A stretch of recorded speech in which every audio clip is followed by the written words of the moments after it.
अगले दिन सभी नर्सिंग होम में होते हैं। डॉक्टर बलराज राजीव को अपनी माँ की चुन्नी लाने को बोलता है। यहाँ घर पे साना सोच रही होती है कि उसके पापा ने गार्डन से क्या चीज ली थी। तभी साना को याद आता है कि गार्डन में 12 बगुले थे, जिसमें से एक गायब है। तभी राजीव वहाँ आ जाता है। साना राजीव को कल रात के बारे में सब बताती है, तो राजीव बोलता है कि तुम बेवजह ही पापा पर शक कर रही हो। साना राजीव से पूछती है कि उस दिन घर से क्या चोरी हुआ था, तो राजीव बताता है कि पापा इलेक्शन लड़ने वाले हैं, इसलिए उनकी पार्टी ने उन्हें 50 लाख रुपए दिए थे। यही पैसे उस दिन चोरी हुए थे। राजीव बताता है कि इलेक्शन में पापा का नाम खराब ना हो, इसलिए पापा ने पुलिस से झूठ बोला था। इसके बाद राजीव माँ की चुन्नी लेके वहाँ से निकल जाता है। गाड़ी में राजीव के साथ उसका लवर भी होता है। दरअसल राजीव गे होता है, वो अपने लवर के साथ यहाँ से भागना चाहता है। राजीव ने ही घर से पैसे चुराए होते हैं। राजीव सारे पैसे अपने लवर को दे देता है। अगले सीन में संजना का हस्बैंड जोगी घर पे आता है, जो कि साना को बताता है कि एक बार मेरा हाथ संजना पर उठ गया था,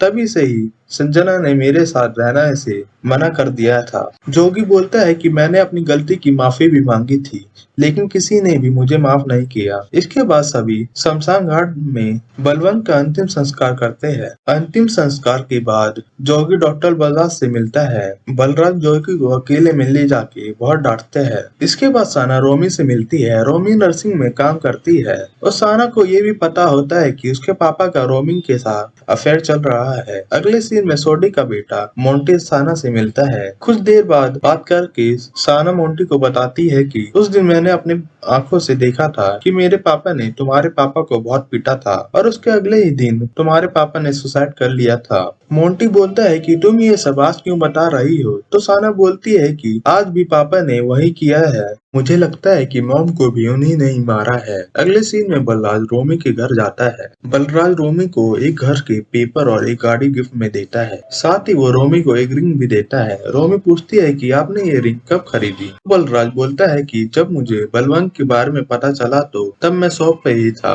अगले सीन में इंस्पेक्टर रंजीत मिसेस मेहरा के साथ रास्ते में खड़े होते हैं। तभी वहाँ साना आती है और वो उससे लिफ्ट मांगते हैं। यहाँ साना को पता चलता है कि मिसेस मेहरा ने कंप्लेन कराई थी कि उनके घर में चोरी हो गई है, इसलिए बलवंत के डेथ वाले दिन वो पूरा दिन पुलिस स्टेशन में ही थी। रात में सब डिनर कर रहे होते हैं। तभी साना बोलती है कि उस दिन पापा मिसेस मेहरा के यहाँ नहीं थे, उन्होंने झूठ बोला था। ये सुनते ही बलराज बोलता है कि बहुत साल पहले साना के एक झूठ की वजह से सब खराब होने वाला था और अब ये फिर से वही कर रही है। ये बोल के बलराज वहाँ से चला जाता है। अगले दिन बलराज का भाई मनराज उससे मिलने आता है। मनराज बोलता है कि अब मैं आ गया हूँ, तुम्हें टेंशन लेने की जरूरत नहीं है। इसी के साथ ये एपिसोड यहीं खत्म हो जाता है।